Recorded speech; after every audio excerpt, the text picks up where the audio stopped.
Hello everyone, welcome to Playwright series. Today's topic is Playwright Lifecycle. Playwright has 4 stages. One is the Playwright, second is browser, third is context, and the other is page. We will learn about this in detail. First, we need to understand Playwright automation follows a clear lifecycle. Understanding this lifecycle makes Playwright easy. The first stage is the Playwright. Playwright is the entry point. It initializes the automation engine. Without this, nothing works. Playwright starts everything. Second is the browser. Browser represents the actual browser engine, Chromium, Firefox, or WebKit. Browser is heavy. We usually create it once.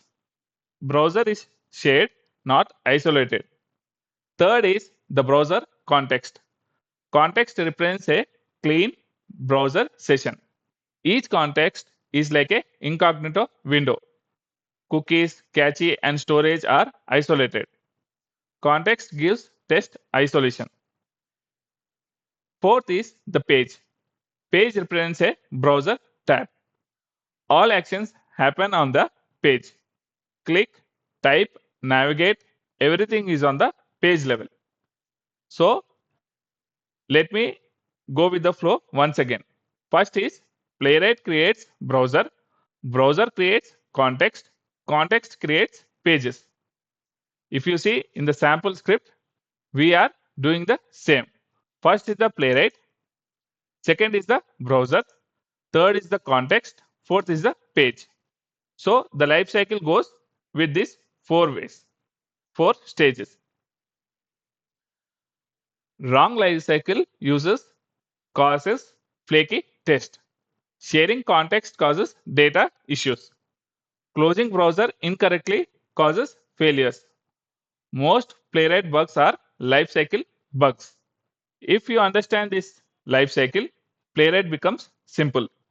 Browser is shared, but not the context. Context is isolated.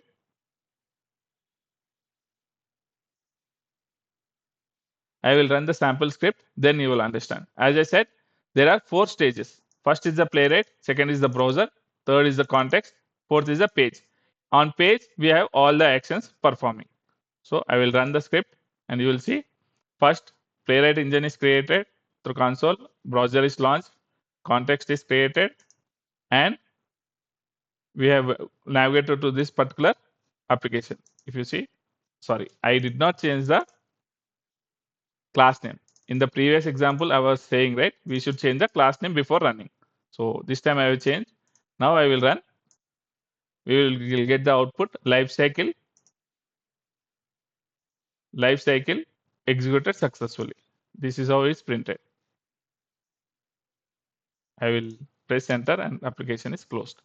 So as I said, if you remember this lifecycle or the 4 stages, then learning Playwright will be very simple. So at page level, we perform all actions. But before that, these are the stages to where it comes.